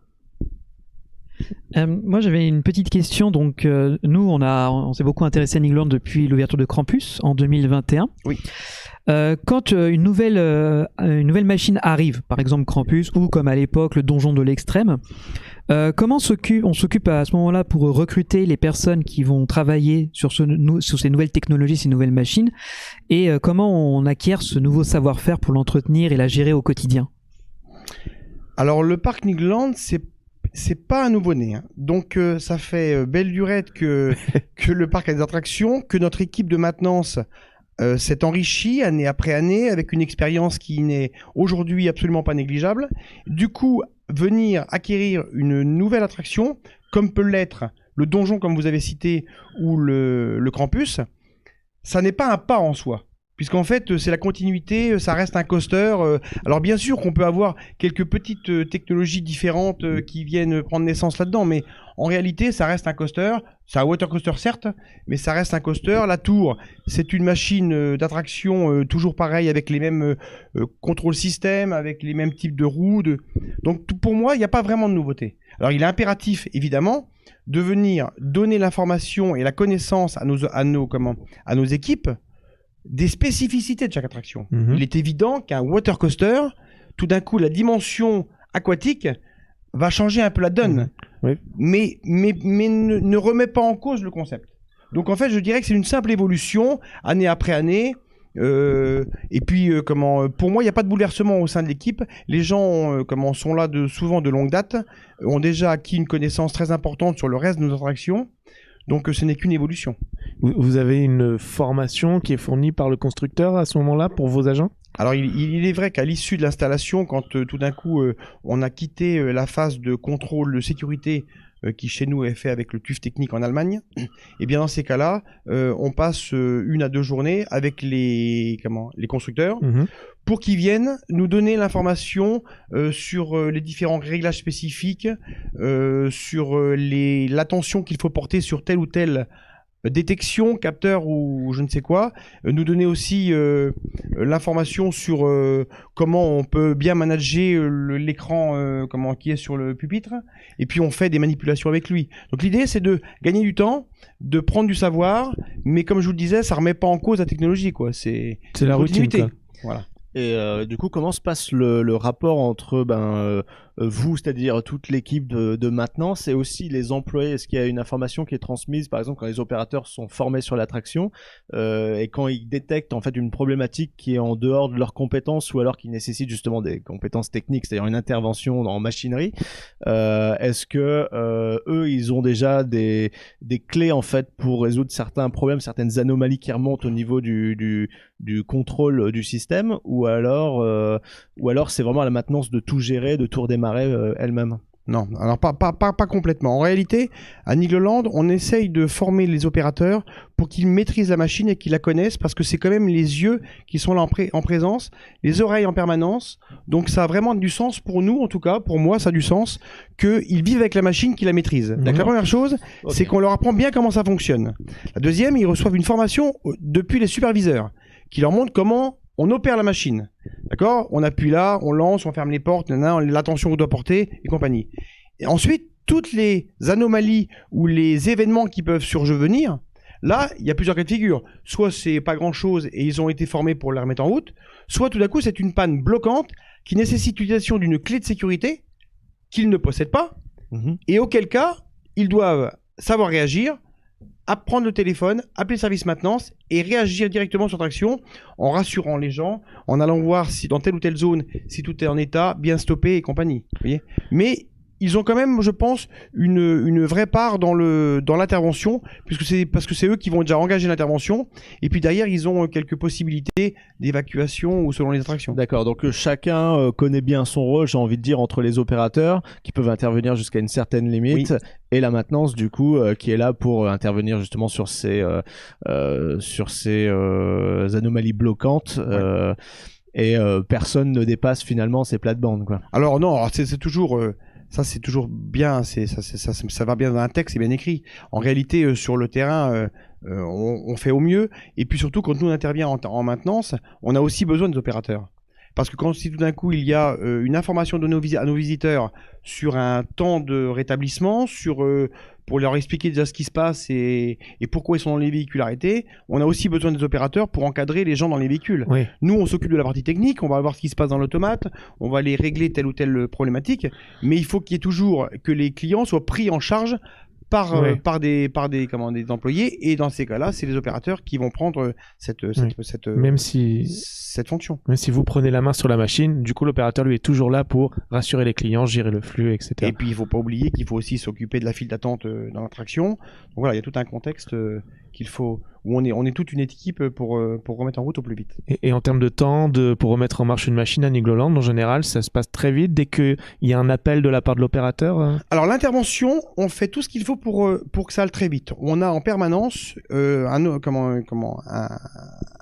de mes employés qui est au bureau de la maintenance, qui lui prend tous les appels du parc. Okay ? Il est toujours disponible. Et c'est lui qui prend des appels qu'il reçoit, il oriente en fonction de ce qu'il comprend, si c'est mécanique, si c'est électrique, hydraulique, tout ça. Donc tout de suite, il dépêche par le Motorola, il envoie les équipes sur place. Et puis, je pense que le temps d'intervention, il est plutôt très raisonnable à Nigloland. On est très mobile, on a nos vélos qui nous permettent d'aller très rapidement sur l'attraction. Je pense qu'en moins de 3-4 minutes, on est sur site, quoi. hein, et directement on intervient. Ah, c'est pas mal du tout. Hein. Oui, j'ai connu des situations pour dans être- un grand parc de l'Est Voilà, parisien. on a travaillé avec Valentin à Disneyland Paris pendant des années et les échelles sont pas les mêmes, clairement. C'était Pourquoi- vraiment des délais pourquoi, assez je longs. ne sais hein. pas, mais parce que déjà nous on a la proximité, on se déplace assez rapidement, on a des gens sur site qui tournent tout le temps et qui ont des Motorola qui sont facilement dépêchables à droite ou à gauche. Je pense que ça va pas trop mal. Alors après, encore une fois, c'est le meilleur des cas. Si tout d'un coup on est déjà très engagé sur beaucoup d'événements, évidemment que là, au niveau du bureau de la maintenance, il fait des choix et il nous dispatche Bien différemment. sûr, s'il y a une cascade de problèmes techniques à droite à gauche, il Eh faut oui. prioriser. Hein. Alors on évite. Hein. Oui, bien sûr, bah, c'est pas le but. C'est pas Bah, le but. D'ailleurs, ça me fait poser la question, quelle est l'attraction la plus challengeante à maintenir, que ce soit en termes de personnel, budget ou complexité technique dans le parc? Vous avez une autre question? Je n'y ai pas réfléchi. Laquelle est la plus ennuyante? Alors, il n'y en a pas vraiment. Non, pas ennuyante, enfin challengeante. Challengeante, ouais. Challengeante. Vraiment qu'il y a des problématiques qui, encore aujourd'hui, vous fait peut-être réfléchir ou vous arracher les cheveux sur la tête. En fait, je dirais qu'il y a différentes classes d'attractions. Évidemment, là où on a le plus d'attention et là où on se dit attention, c'est tout ce qui va être en hauteur. Ok? Tout ce qui va être donjon, un donjon qui plante à 75 mètres ou 80 mètres de haut. On se met à la place des visiteurs. C'est pas ultra On joyeux. n'a Donc pas là, il trop faut envie d'être intervenir. évacué de là, quoi. Voilà, il faut intervenir rapidement. Non, alors là, l'événement, je vais vous dire, l'événement qui est le plus challengeant, c'est les orages. Ah, Parce que là, Ah. réellement, on se retrouve avec des attractions qui peuvent se stopper en l'air. Quelquefois, et même souvent, la pluie vient se mêler à tout ça. Et donc, les réactions des visiteurs pourraient être anormales. Ils vont vouloir sortir d'eux-mêmes. Donc, il faut agir rapidement, mais sans précipitation et en cogitant bien. ça va, sur le donjon, on peut les faire descendre très vite.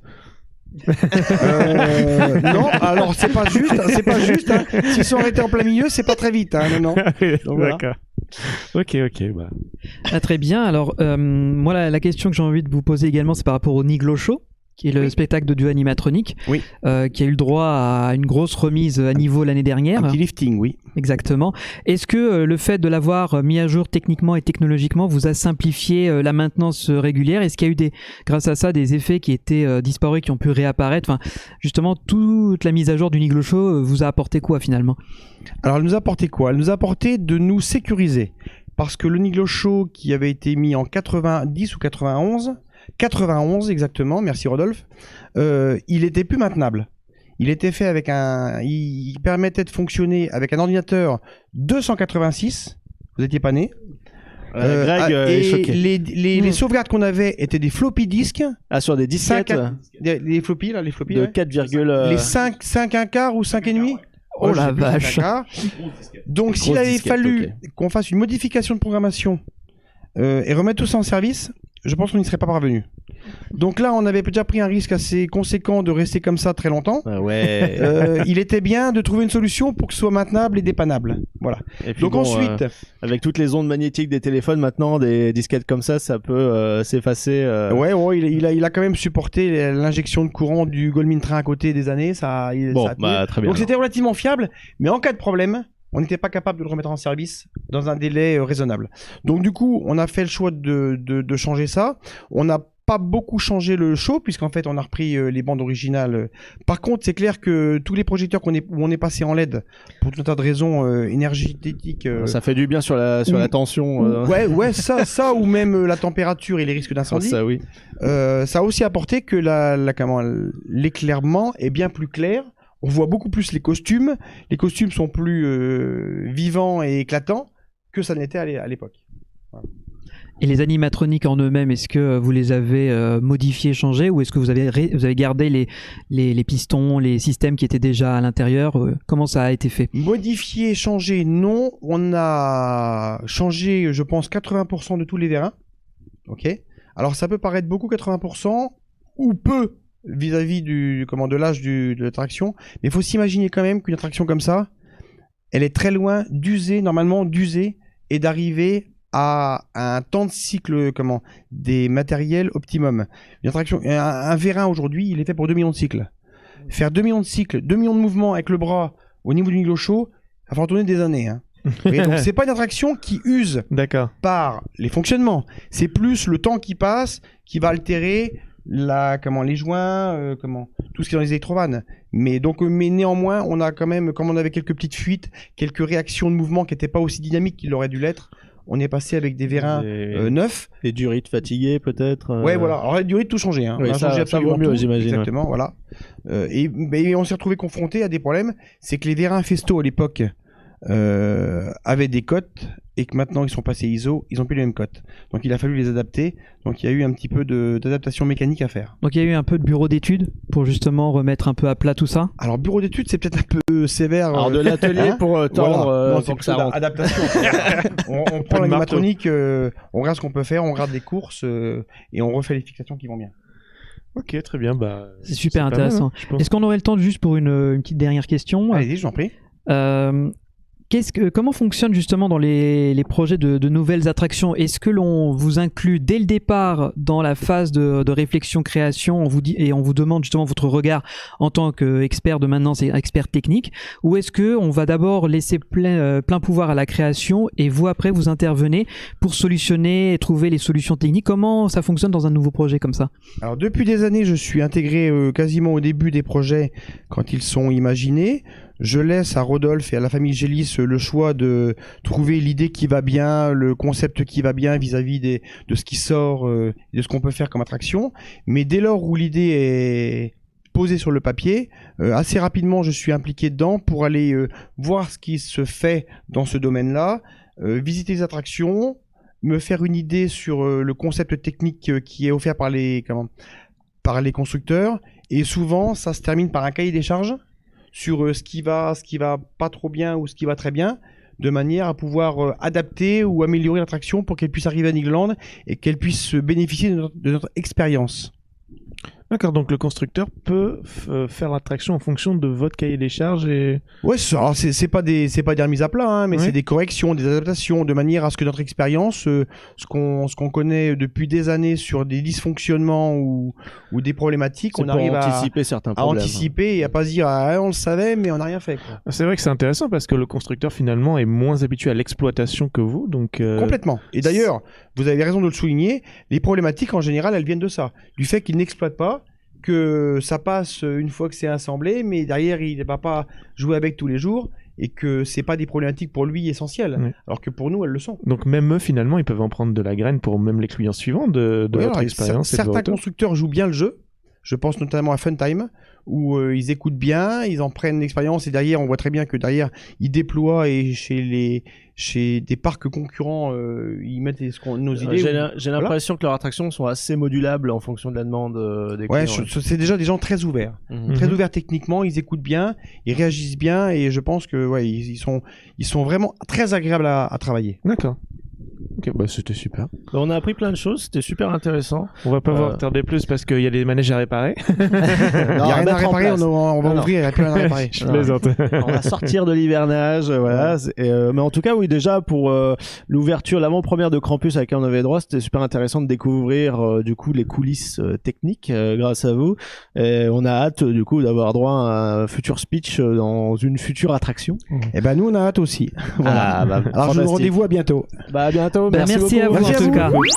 Bon, bah évidemment, en tant que techos de l'équipe, moi, me concernant, écouter Philippe parler. Alors, en plus, j'étais en régie hein, pendant la captation, hein, donc c'est pour ça que de temps en temps, vous m'entendez balancer un ouais de loin comme ça. Mais non, mais je buvais ses paroles. Franchement, il y a juste un mot. Bah, merci beaucoup, Philippe, en tout cas pour ce moment. Oui, Et on est- exceptionnel. Encore une fois, merci. Merci pour ta passion. Là aussi, on est devant quelqu'un qui 30 ans d'expérience à Nigloland. Ça s'appelle une pépite dans le milieu parce que beaucoup d'entreprises se battent pour avoir des gens avec un tel talent. Et je suis même si je ne travaille pas pour Nigloland, là-dessus, je vous le dis de manière très détachée et honnête, je suis très fier que Nigloland puisse compter sur des gens comme ça, avec Rodolphe Gélis, bien sûr, à sa tête, Kevin Forestier qui a réalisé son rêve, Philippe Dinan qui, depuis 30 ans, a l'air d'être aussi fou et passionné de son métier comme au premier jour, Brandon Chedadi qu'on avait reçu en 2021 qui s'amuse autant à imaginer des nouvelles attractions et à développer la destination. Toutes ces personnalités qu'on vous a fait découvrir à travers ces interviews, ça vous montre que quand il y a des gens passionnés qui s'investissent dans le produit à fond, qui y croient, et que derrière, il y a un management, une direction qui leur donne le champ libre et qui leur fait confiance, ça donne un parc d'attractions exceptionnel comme Nigloland. Surtout que là, je pense que ce qui est intéressant avec ces épisodes-là, donc si on inclut également celui avec Brandon justement d'il y a quelques années maintenant, là, je pense que ça vous donne une petite idée justement de ce que signifie vraiment la notion d'évolution interne. Parce que Brandon lui-même vient de ça, Kevin, c'était son cas. Bon, Philippe, lui, avait été pris justement déjà sur des questions techniques, mais les hérissons, c'était clairement aussi un test.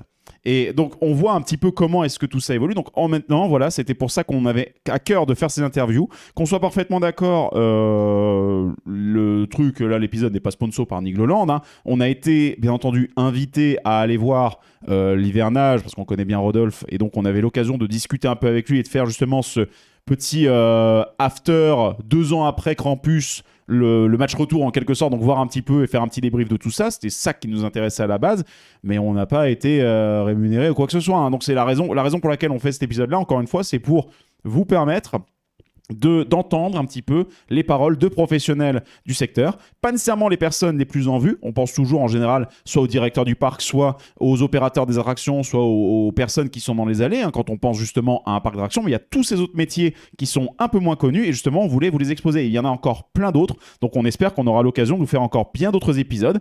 Pas qu'avec Nigloland d'ailleurs aussi, hein, mais pour découvrir tous ces métiers-là. Et peut-être que ça peut ouvrir des idées de carrière ou d'opportunités pour certains d'entre vous. Donc c'est pour ça qu'on le fait. Et si ça vous est utile, n'hésitez pas à lâcher un petit commentaire pour le dire. Ça fait toujours plaisir. Voilà. En effet, donc encore une fois, merci à toutes les équipes de Nigloland qui nous ont proposé une journée géniale. Et bien évidemment, je salue Brandon qui, bien que n'ayant pas participé à notre série d'interviews, était là avec nous. Hein. Il a été en partie notre guide. Donc encore une fois, je te salue. Je resalue encore une fois tous les gens qu'on a pu croiser sur le parc, qu'on a pu découvrir, qu'on a pu discuter, puisqu'on a fait plein d'autres choses qu'on ne peut pas parler dans cet épisode, mais là-dessus, vous inquiétez pas, il y a des belles choses qui arrivent dans la destination.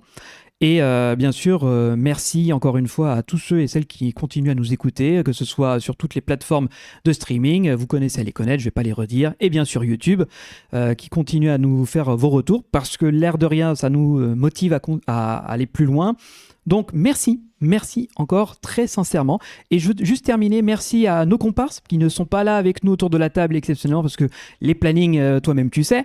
Ouais, donc c'est compliqué. Merci à Johan, merci à Valentin et bien sûr merci à toi Greg pour la technique. Je vais pas me remercier moi-même, ça ferait présomptueux, mais donc en tout cas. Tu veux que je te remercie ? Merci à toi. Mais voilà. C'est gratuit. Merci en tout cas pour tout ce qu'on a pu vivre et bien sûr il y a d'autres belles choses qui arrivent au programme de Puissance Park. Restez connectés comme d'habitude. Et justement, pour se connecter à Puissance Park, quoi de mieux que le vaisseau amiral puissancepark.fr sur lequel vous retrouvez l'intégralité de toutes nos plateformes sur lesquelles nous publions, que ce soit YouTube, SoundCloud, Twitch, quand on fait des lives, ce genre de choses. Retrouvez également la boutique Puissance Park qui se trouve également sur le site puissancepark.fr mais également à boutique.puissancepark.fr. Voilà, ou sur directement Redbubble puisque c'est notre support. Et là-dessus, je vous encourage à aller régulièrement parce qu'on a décidé de commencer à mettre à jour avec de nouveaux produits. Voilà, je pars un peu dans l'excès peut-être. Voilà, je suis là. Ceux qui ont la rêve, vous le saurez, mais on vous invite à aller jeter un œil. De temps en temps, il y a des nouveaux merchandise qui arrivent. Également, pour vous rappeler que suite à la fermeture prématurée de notre plateforme de dons Utip, qui a malheureusement cessé d'exister assez brutalement. Utip a coulé, hein, donc voilà, donc c'est un peu dommage, mais c'est comme ça. On a décidé de se tourner vers PayPal. Hein, je pense que c'était la plateforme la plus simple et c'est souvent l'arrière-boutique de pas mal de plateformes de dons. Donc maintenant, vous pourrez directement faire un don sur www.don.puissancepark au pluriel bien sûr, .fr. Il n'y a pas les 3 W. Hein, pardon, http :// dans ce cas, il me semble. don.puissancepark.fr. Voilà. Et en tout cas, ne vous sentez qu'on soit parfaitement d'accord, vous ne sentez pas obligé de le faire. Hein. C'est toujours la même rengaine. Voilà. On le répète. Si vous pouvez nous soutenir, c'est très gentil. On vous sera éternellement reconnaissant parce que l'argent ne sert pas à nous rémunérer, mais à investir dans du matériel, à faire fonctionner les équipements, la web radio, le studio qu'il y a autour de nous, et j'en passe. Et si vous ne pouvez pas nous soutenir, parce que c'est tout à fait normal, vous pouvez repartager tout ce que nous produisons diffusion sur les réseaux sociaux. Vous pouvez en parler autour de vous. Vous pouvez nous rejoindre sur la communauté du Discord qui continue à grossir. Vous pouvez nous faire un petit coucou quand on fait un live sur Twitch, parce que maintenant c'est à peu près un tous les 15 jours où on essaye d'avoir un rythme. On essaie à peu près de tenir le rythme là, parce qu'en fait c'est plutôt pas mal de pouvoir faire des petits débriefs à chaud sur les sorties d'épisodes. Ouais, c'est quand même plus sympa de pouvoir directement discuter avec vous. Et puis comme en plus on a de la tech, c'est proposé en duplex sur Radio Puissance Park pour ceux qui sont sur la route. Donc comme ça vous n'êtes pas lésés. Donc voilà, vous avez vu, vous avez l'éventail de choix. Et j'ai envie de conclure en vous disant on se retrouve très vite pour un nouvel épisode de Puissance Park. D'ici là, portez-vous bien. Et moi je vous dis bisous bisous, bye bye. Ciao tout le monde, bye bye.